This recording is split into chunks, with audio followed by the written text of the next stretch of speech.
జూబ్లీహిల్స్ ఉప ఎన్నికను తేలిగ్గా తీసుకోవద్దని బీఆర్ఎస్ శ్రేణులకు స్పష్టం చేశారు కేటీఆర్. మాగంటి సేవలకి కృతజ్ఞతగా బీఆర్ఎస్ అభ్యర్థిని గెలిపించుకోవాలని చెప్పారు. కేసీఆర్ పాలనలో తెలంగాణ, ఆంధ్ర పంచాయతీ లేదని, కులం, మతం పేరుతో బీఆర్ఎస్ రాజకీయాలు చేయలేదని స్పష్టం చేశారు.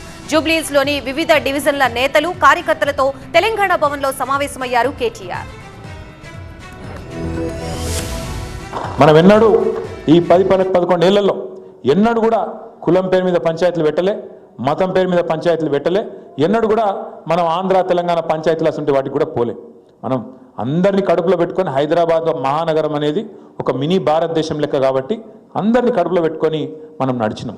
ఎవరైతే వాళ్ళ ఖిలాఫ్ ఉన్నారో అవసరమైతే వాళ్ళు కుమ్మక్కై, కాంగ్రెస్ వాడు బీజేపీ వాడు కుమ్మక్కై మన ఓట్లు తీసే ప్రయత్నం కూడా చేస్తారు.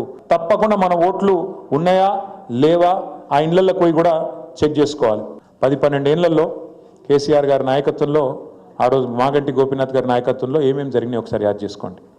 1 కాదు 2 కాదు, 1,00,000 మంది పేదలకు మనం ఆనాడు మన ప్రభుత్వంలో జీవో నంబర్ 58 కింద 59 కింద గూడు లేని వాళ్ళు అక్కడనో ఇక్కడనో 60 గజాలు, 40 గజాలు, 30 గజాల మరి ఆడపోయి ఒక గుడిసెనో ఒక చిన్న రేకుల షెడ్ వేసుకుంటే 1,00,000 మందికి పట్టాలు ఇచ్చిన నాయకుడు కేసీఆర్ గారు హైదరాబాద్లో అనే మాట నేను మీకు యాద్ చేస్తాను.